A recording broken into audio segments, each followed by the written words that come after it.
What happens when you end up chasing a real-life comic book villain? A scenario which is just as crazy as their on-screen counterpart. When police began pursuing a black sedan through the streets of Santa Monica, little did they know that the passenger was dressed as the Joker. The infamous DC villain taunted the police from the vehicle's sunroof before making a run towards the beach. Maybe he was hoping to go for a swim or disappear into the crowd, but not before he stopped and helped bury and high-five a stranger. Next thing he knew, he was surrounded by cops and 1,000 onlookers. Come on, guys. Why so serious?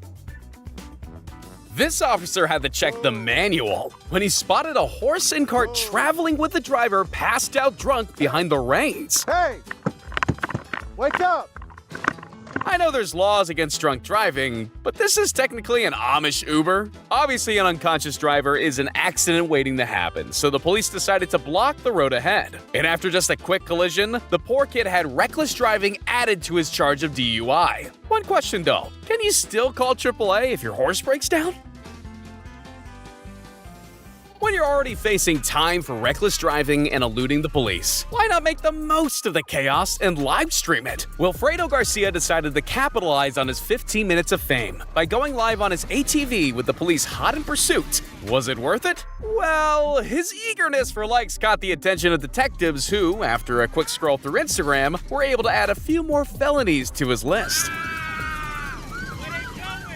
Everyone gets a guilty conscience from time to time, but this guy is the absolute king of telling on himself. When this red car got pulled over for speeding, the guy in the passenger seat suddenly felt all eyes on him. Thank you for telling me who you are this time. Last time you didn't. Oh, that was you? That was me. Why is he running? He doesn't even have a warrant. Even though he was the one being interrogated, he suddenly got the urge to bail and run for his life. Our paranoid shirtless friend Roberts obviously had a reason to run. You know what I was going to do? I was going to have you drive her car. Because you got a valid license, bro. No, I don't. Yes, you do. And when cops finally caught up to him, he got a possession charge for his troubles. Bet that's meth, ain't it? Yes, sir. How stupid. Dude, I was going to let you drive the car.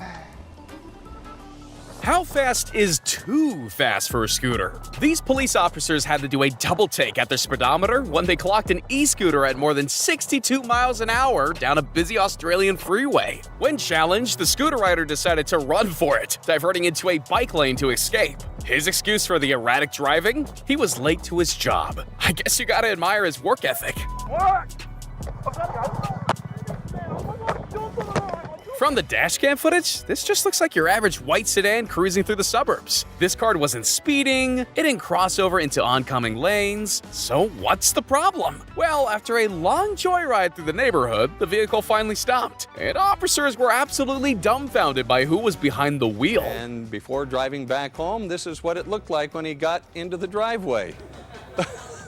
They'll never find me under the bed. How do you stop a vehicle that can literally drive over a cop car? Answer: you wait till it runs out of gas. When Joshua Yabbitt was looking for a ride home, he chose an M577 armored personnel carrier and drove it straight out of the gates of Fort Pickett.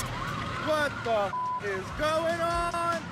Police could really only follow from a safe distance as the literal tank ripped through the streets of Virginia on a high-speed joyride. Eventually, the rampage came to an end with Joshua arrested for driving a tank under the influence.